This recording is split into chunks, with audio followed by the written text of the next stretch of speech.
MBOT stock analysis and price predictions for Thursday. Is Microbot Medical stock a buy? I'll be breaking all of it down in this very brief, short 1-minute video. Especially MBOT, this thing is pumping like 12% up, is sick, and I like the bullish market as well.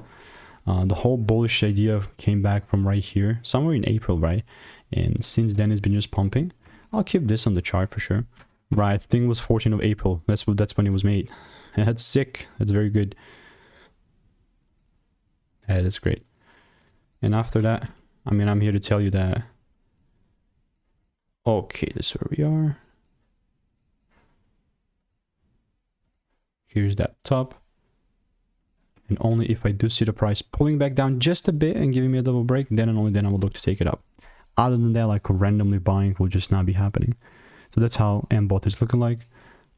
That's that. In the meantime, all I'm doing is just waiting for rules, you know what I mean? So if you want to stay tuned and get my money making emails and insights for free, click the first link in the description. See you in the next one.